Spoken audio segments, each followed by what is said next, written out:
Okay, we got something. We got some. Cross Guild is getting in the action. Who would have thought that Buggy actually wanted to become Pirate King? I didn't think that. I mean, I get him wanting treasure, and he may have wanted the treasure of the Pirate King, but you know, I just didn't think he really wanted all of that. But he did. He did.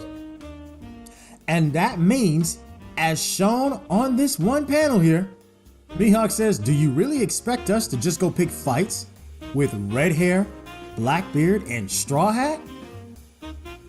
Heck yeah. Heck yeah. Let's get it. I want to see a Mihawk Shanks standoff. More than just a standoff. I want to see fighting clashes. No, don't cut off. Don't cut away from the fights, because I want to see them actually go at it. That's what I want to see. This might end up being something crazy right here. And oh Lord. Just imagine, like, right, Mihawk and Shanks, they just face off, and it's like, and then Shanks is like to Mihawk, step aside now, I need to get this One Piece, don't piss me off now. And then Mihawk's like, oh, go ahead, get pissed. Get pissed. Come on, get crazy. I want me a good sword duel. An altercation like that actually could occur, though. I mean, don't underestimate the potential of this, okay? But this chapter, it's like, okay, I'm gonna get into it when we get there. But anyways, hi, I'm Vagabond Kana. This is One Piece chapter 1082. Let's go and claim it. So this chapter started off with something quite odd, actually. So we get confirmation that Vice Admiral T-Bone was straight up murked. He was murked. And it's just confirmed here, and I'm just like, oh, okay, because T-Bone was the guy that you saw on the train who fought against Zoro back in Water 7 when they were headed towards Enies Lobby. That I thought was very interesting. I always thought this guy was sort of interesting. It's like his sword style was just, he always did things in like boxes and squares and stuff. His attacks are just very unique, and I kind of liked him, but he's dead now. He's dead. So, moving on. So the Marines are sitting here discussing how exactly he died and so on. And they're saying things like, oh, there are bounties on our heads and citizens are trying to kill us now. So, like, we're trying to protect the citizens, but we can't protect the citizens because sometimes the citizens are trying to come at us. So it's like, it's tough now.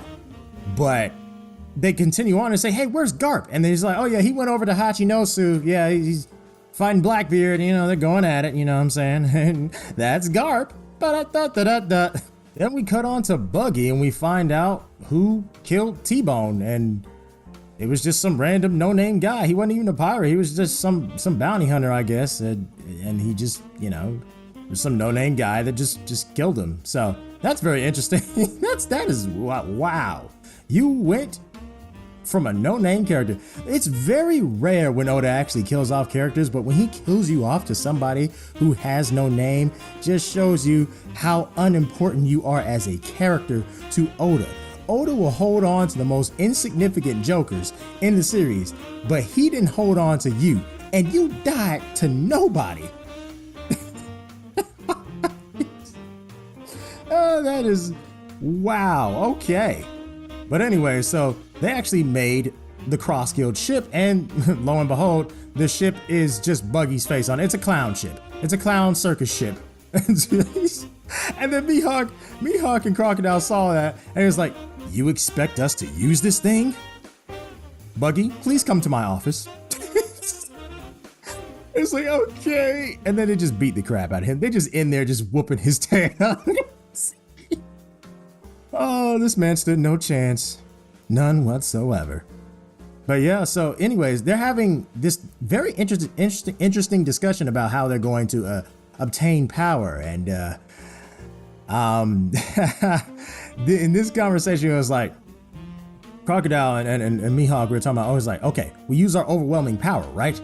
And it's like, and to do that, we need an enormous amount of and then Buggy says, wealth? You're gonna say wealth. Wealth, fame, power. This is what the Pirate King achieved. And he's like, that's what you're gonna say, right? And he's like, look, I know I'm stepping out of my lines, out of my boundaries here, but how can you guys call yourselves pirates with schemes like this? And Mihawk is just like, what did you just say to me, you punk motherfucker? I'm just kidding. I'm not going to go there. But essentially, it's basically what Mihawk says when Buggy is actually talking to them this way. And he's just gained all this courage out of nowhere. And then he goes on talking about Shanks and how he shone so brightly and how he was like, Shanks, you're not gonna go for the Pirate King? Nah, not right now, Buggy. But hey, join my crew. Is like, no, Shanks, you're a coward. You're not gonna follow in Roger's footsteps. And then Buggy just comes out and says it to Mihawk and Crocodile is like, my original dream before it died due to Shanks is for me to become the Pirate King. That's what I want to do. I want to become the Pirate King. That's my true dream. And Buggy's like, me and Shanks, we're on equal footing again, just like we were before. Before we were rookies just starting out. But now we're both Yonko. I want to go for the Pirate King's treasure. I want to become Pirate King. I was thrown away when I saw that. I was like, hold up, Buggy, what? I didn't expect to hear that from Buggy. I mean, I didn't think Buggy had ambition like that, but he does. And what Buggy does after this, he convinces the rest of his men, like Crocodile and Mihawk, they don't want to do that. That's not their goal. But Buggy convinces the other men, he hypes them up to get them ready for that. And then that just pisses Crocodile and Mihawk off. But Mihawk says, you really expect us to pick fights with Shanks, Blackbeard, and Luffy? And he's just sitting there, it's interesting because I think what it is with Mihawk, and you can say I'm coping, I don't care. But I think what it is with Mihawk is that Mihawk doesn't want to strive for this type of stuff. He just wants to have a more peaceful life. That's Mihawk. Whereas Shanks genuinely wants to become Pirate King. Luffy genuinely wants to become Pirate King. Blackbeard genuinely wants to become Pirate King. Freaking Buggy genuinely wants to become Pirate King. As revealed in this chapter. And I'm like, okay. And the first thing I thought of was Shanks versus Mihawk incoming. But now, I mean, that may not happen as awesome as I would like it to happen. It probably won't happen at all. I really more so see Shanks versus Blackbeard. And Mihawk eventually ends up fighting Zoro at some point during this clash. Because, like, I'm pretty sure they're gonna basically be peer pressured into going to achieve the One Piece. So it's like, here we go. Here we freaking go. So Shanks is headed there. Blackbeard is headed towards that direction. Luffy is headed towards that direction. And Buggy, eventually they'll start heading towards that direction. But this is showing that it's going in that direction. I think this is pretty wild. I mean, I didn't know what Cross Guild was gonna do, but this is what Cross Guild is gonna do. This is essentially just another Yonko crew. Basically the Yonko in terms of strength being that of Mihawk, right?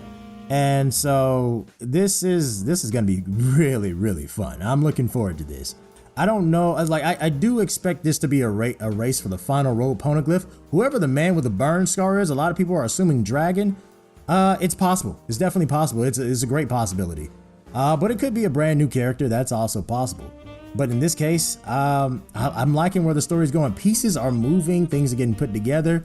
We do have to return to Garp and Aokiji eventually. But in this next scene, however, after all that, after the pirates are getting hyped and about getting the Pirate King's treasure, getting the One Piece, after this, we cut over to the Revolutionary Army Dragon. And we see this really cool looking girl with a robot arm.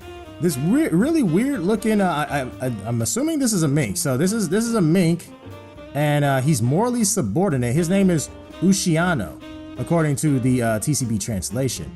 And another really cool, the really cool looking girl with the cyborg arm, Ahiru, is Bello Betty's subordinate. She looks like someone who would follow Bello Betty.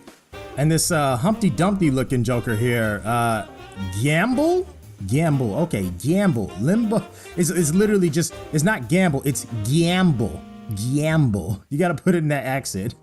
Oh my god, but anyways, that's Limber's subordinate. And then there's Jiron, Kirasu's subordinate. This guy, Jiron, he looks like an uglier version of Yanji. He does. But I mean, so we get to see Dragon, and turns out Sabo comes back. Surprise, surprise. Like, seriously, who expected Sabo to be dead? Who expected? Literally, if you expected Sabo to be dead, I want you to stop where you're at. Go all the way back to chapter 1 of One Piece. Romance Dawn. Start the whole series over. Because apparently you missed the part where Oda doesn't kill off characters, at least like this. He's not gonna kill off Sabo this way. Yeah, he killed off T-Bone. Cool. No one cares. Nobody freaking cares. So it's like, yeah. I mean, but Sabo, no, of course Sabo's not gonna die in that fashion. That doesn't even make any logical sense. So yeah, Sabo's alive.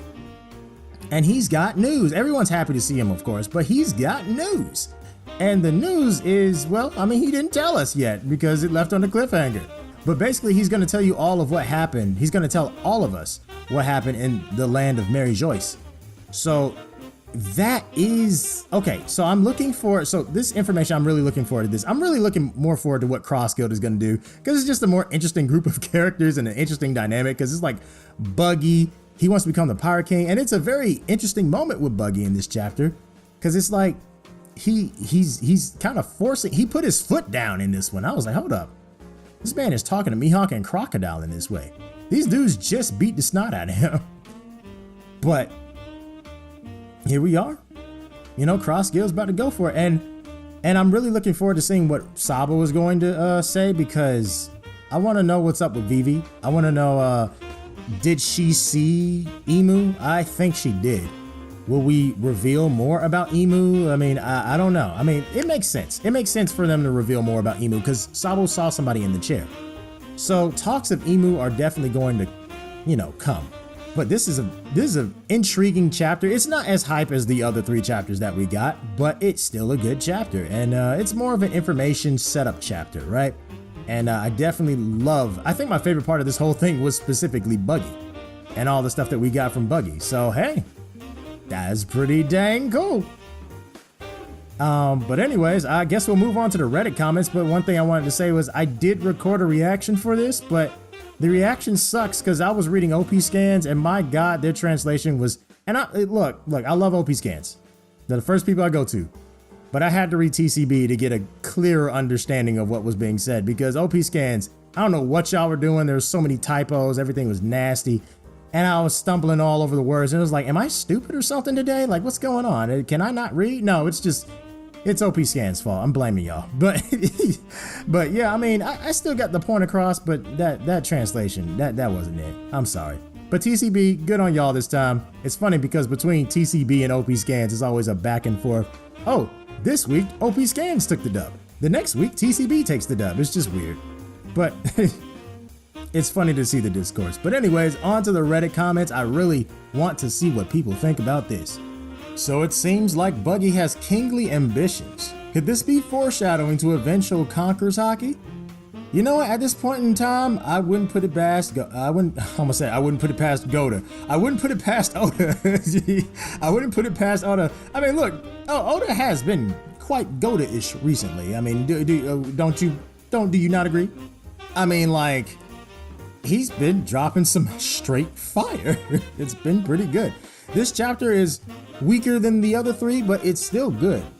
But yeah, I mean, Buggy, Conquerors Haki, I wouldn't put it past him. I wouldn't. I truthfully would not. This chapter was insane. I can't believe Buggy just schooled Croco Boy and Mihawk while his head was cut. Any Buggy doubter still claiming him a meme character? Expect to eat your words once he gets his awakening and Croc and Mihawk become his subordinates in more than name only. First, Buggy will force Crocodile to submit. Then I expect Buggy versus Shanks after that. He will have earned Mihawk's respect in a way that parallels Luffy and Zoro's relationship. For years, we've all wondered how Oda will write Luffy versus Shanks in a way that will do their character arcs justice. A Davy back fight would be silly and pointless, and I don't see them having any real reason to fight. Buggy and Shanks are lifelong rivals, and Buggy has a score to settle with him. If Buggy defeats Red Hair, it will cement his reputation as a true Yonko worthy of the throne. It will make him seem like a genuine threat when he finally faces Luffy on Laugh Tale in the final battle for the One Piece. Oh, the memes. You know what? Why am I on our One Piece? This is a Buggy chapter. I need the memes. What am I doing? Hold on, let's go to our pirate folk. I can't help but feel like this is leading up to a joke where it turns out T-Bone was just sleeping / unconscious, and since he already looks like a corpse, they thought he was dead. Oh my God.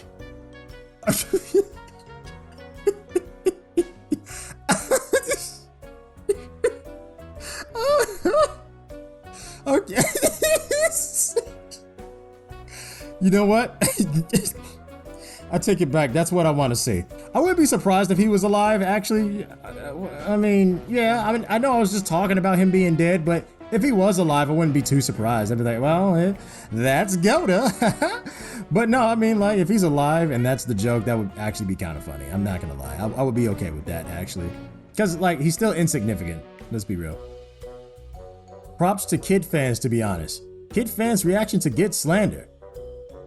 Kid will reawaken as Jika, the damned. Trust me, bro. Mihawk fans' reaction to their fave being slandered. Here is a meticulously crafted 3-page essay exploring Mihawk's laziness, his yearning for a chill and quiet life, and why he does not have to defend his title ever. I'll also sprinkle some info about him being top 1 from ancient data books. Feel stupid yet? Okay, so me as a Mihawk stan, I do not relate to this that much. We are not that way. We are smarter than that because we know we don't have to argue against you people. I mean, we don't. He's the strongest swordsman. He doesn't want to fight. What do you want me to say? Like, I mean, he don't want to be a pirate king, but yeah, hey, he can still scrap though. But he just doesn't have the ambition like that to really, you know, do anything like crazy. He just wants to chill for the most part and become the strongest swordsman, I guess. Shanks fans having way too much fan in here. Okay, wow, someone is messing up. Having way too much fun in here when this chapter solidifies that he's been ducking Big Mom and Kaido his whole career. Oh my goodness. Well, that's messed up too. I wouldn't even say that. Okay, I know I've made jokes in the past about Shanks being the weakest Yonko. Those are jokes. I was not serious. I don't actually think Shanks is the weakest Yonko. I thought he was a contender, but now that I look at it, well, after recent chapters, I do definitely put him over Big Mom. Before I was iffy on doing that, but now I definitely put him over Big Mom because mainly due to Big Mom having like very little incompetence when she fights. I mean, why couldn't she just use freaking Conqueror's Haki against Kid and Law? I don't really get it. She didn't use any Conqueror's coding. She used it against Page 1, her ally, but not her enemies that were trying to kill her. Kind of stupid, but yeah. I don't know. That whole fight just rubbed me the wrong way. That's why I'm not really looking forward to watching that in the anime. The only thing I'm looking forward to is Puncture Willie, and that's it. All the Puncture Willies. That's it. I don't care about anything else but the Puncture Willies. Oh my God, don't do my boy like that. Don't do that. Come on now. That time I got reincarnated as a revolutionary. Okay. That's true, Kid also has a metal arm. This girl looks cooler to me, mainly due to the fact that she has, you know, titties. You know what I'm saying? You get it. Yeah, you get it. Nah, I'm sorry.